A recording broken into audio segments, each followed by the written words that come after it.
वास्तव में मैं का विनाश ही संन्यास है। मैं का विनाश ही संन्यास है।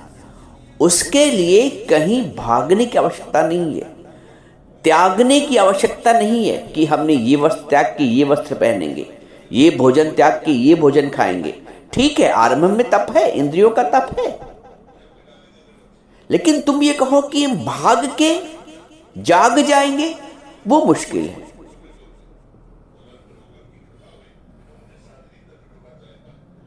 भाग के जाग जाएंगे तो मुश्किल। पहले जागो फिर भले ही भागो, फिर कहीं भी रहो। बिना जागे यदि भागे तो वो अपूर्ण है। और लोग जल्दीबाजी में कर ही लेते हैं। उनको भागना आसान लगता है, त्यागना आसान लगता है, लेकिन स्वरूप से वस्तु व्यक्ति स्थान की जो त्याग है ना, वो वास्तविक त्याग नहीं है। स्वरूप, फिर सुन लो, स्वरूप से किसी व्यक्ति वस्तु स्थान का त्याग वास्तविक त्याग नहीं है, जब तक अंतर मन से त्याग नहीं हुआ है।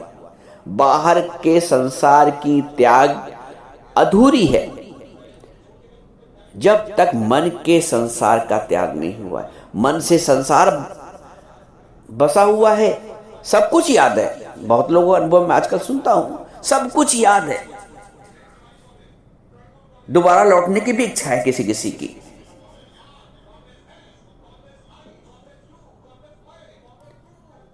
कारण क्या है? अतृप्त। अगर प्यास नहीं बुझी है तो और पानी की आवश्यकता पड़ेगी, निश्चित पड़ेगी। गुरु तुम्हें तृप्त करता है, जहां हो वहीं से उठाता है। आप देखो, आप जहां गिरे हो वहीं से उठोगे। भाई घर में फिसले हो, घर में गिरे हो मान लो, तो घर से ही तो उठोगे उसके जहां से गिरे हो, कि बाहर से गिरोगे घर में अंदर और उठोगे बाहर से? ऐसा तो नहीं संभव है। जहां हो वहीं से उठना है। कुछ विशेष प्रयास नहीं करना है कि कुछ त्याग के कुछ प्राप्त हो जाए। बाहर से, स्वरूप से, वस्तु का, व्यक्ति का, संसार का त्याग एक अधूरी प्रक्रिया है। लेकिन आप जहां हैं वहीं रहकर ही संसार की वासनाओं से, आसक्तियों से रहित हो जाते हैं। ये पूर्ण त्याग है। यहां क्या दिख रहा है? यहां बाहर से त्याग हुआ भी नहीं, लेकिन अंदर से अहमता, ममता, कर्ता का त्याग हो गया, तो संपूर्ण त्याग है। साधु बनना आसान है, मन को साधना कठिन है। त्यागना आसान है, सत्य को ग्रहण करना कठिन है। छोड़ना आसान है, गुणों को पकड़ना मुश्किल है। जो सच्चा गुरु है वो छोड़ना पकड़ना से ऊपर उठा देता है। छोड़ोगे क्या? क्या कुछ तुम्हारा है भी जो तुम छोड़ोगे? त्यागोगे क्या? क्या कुछ तुम्हारा है भी जो त्यागोगे? बाहर से त्याग करोगे तो अभिमान में रहेगा। मुझे 20 साल हुआ संसार छोड़े, 25 साल हुआ स्त्री को छोड़े, 30 साल हुआ मैं गृहस्थ छोड़े, सब अंदर पड़ा रहता है। संपूर्ण गृहस्थ, संपूर्ण संसार, सब कुछ पड़ा रहता है।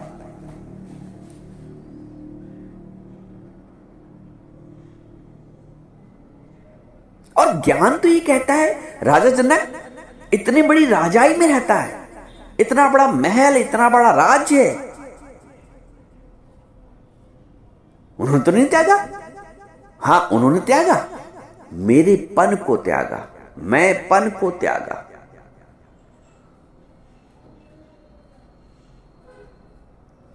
तो स्वरूप से व्यक्ति वस्तु स्थान का त्याग अपूर्ण है।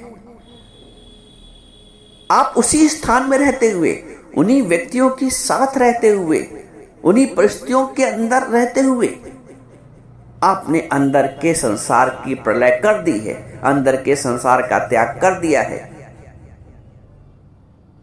तभी आप त्यागी हैं। सन्यास विषयों से लेना है, सन्यास वासना से लेना है। वासना गई नहीं, सन्यास ले लिया।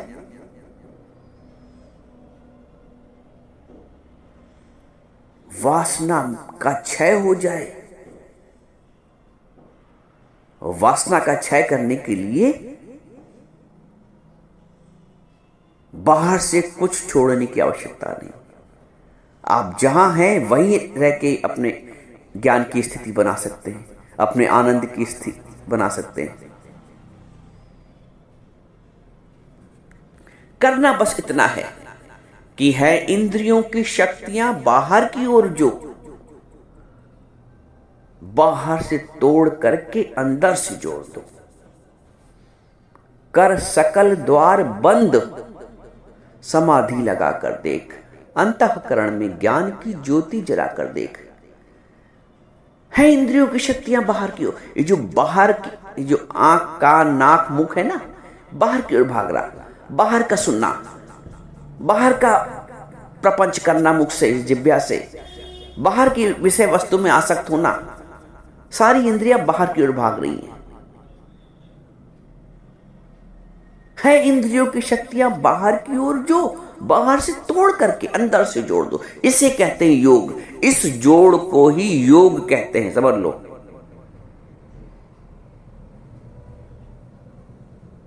इस जोड़ को ही योग कहते हैं कि जब बहिर्मुखी इंद्रियां अंतर्मुख हो जाए। है इंद्रियों की शक्तियां बाहर की ओर जो बाहर से तोड़ करके अंदर से जोड़ दो। कर सकल द्वार बंद, समाधि लगाकर देख। सकल द्वार कौन से? ये इंद्रियों के द्वार, आंख कान मुख। नानक जी कहते हैं आंख नाक मुख मूंद के, आंख कान मुख मूंद के नाम निरंजन ले। निरंजन का नाम लेना है तो आंख कान मुख मूंद के। दुनिया का परपंच ना सुने, दुनिया की परपंच की बातें ना करें, आंखों से कोई ऐसा दृश्य ना देखें, किसी की निंदा चुगली ना करें, किसी को बुरा भला ना देखें। कर सकल द्वार बंद, समाधि लगाकर। जब ये सकल द्वार बाहर के बंद होंगे और अंदर की ओर खुल जाएंगे, तब समाधि लगती है। समाधि बाहर से जगत को त्याग करके कभी नहीं लग पाएगी, किसी की नहीं लगी। रानी चुड़ाला का त्याग करके राजा वर्षों जंगल में रहे। एक दिन रानी चुड़ाला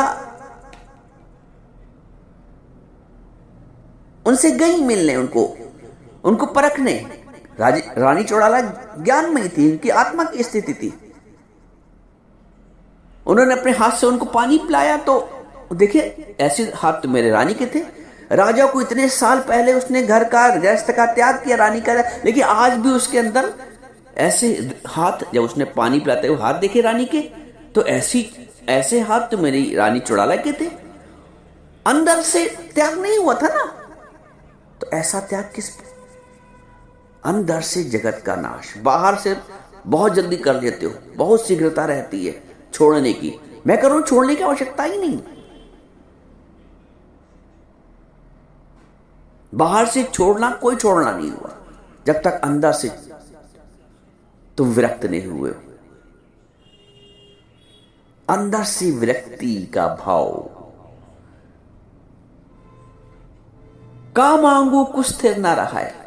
जगत से इतना निरासक्ति कि कुछ चाहिए ही नहीं। काम मांगो कुछ स्थिर ना रहा है, देखत नैन चला जग जाए। ये जब भाव आएगा ना, तो जगत के प्रति आसक्ति स्वतः ही मिट जाएगी, बाहर से त्यागने की आवश्यकता ही नहीं। काम मांगो कुछ स्थिर ना रहा है, रट लो इस वाक्यांश को। काम मांगो कुछ स्थिर ना रहा है, कुछ स्थिर रहने वाला नहीं है। और देखत नैन चला जग जाए। इन आंखों को देखते देखते ना कितने जग चले गए, कितने लोग चले गए, कितनी परिस्थितियां चली गई। स्थायित्व किसी में नहीं है। आत्मा की जो स्थिति है उसमें स्थित होना है। तुम अपने घर में जरूर आ जा, स्वस्थ गीता में भगवान ने एक शब्द बोला स्वस्थ। स्वस्थ का मतलब अपनी स्व में स्थित होना, अपनी आत्मा में स्थित होना। आत्मा में स्थित हो जाओ, बाहर की परिस्थिति तुम्हें नहीं लगेगी। आत्मा में स्थित हो जाओ, बाहर के जगत छोड़ने की जरूरत नहीं। लोग बाहर से जगत छोड़ देते हैं, सन्यास वैराग क्या क्या कहलाते हैं, वैरागी सन्यासी। जगत अंदर से मिटना चाहिए, जगत की अंदर से प्रलय होनी चाहिए।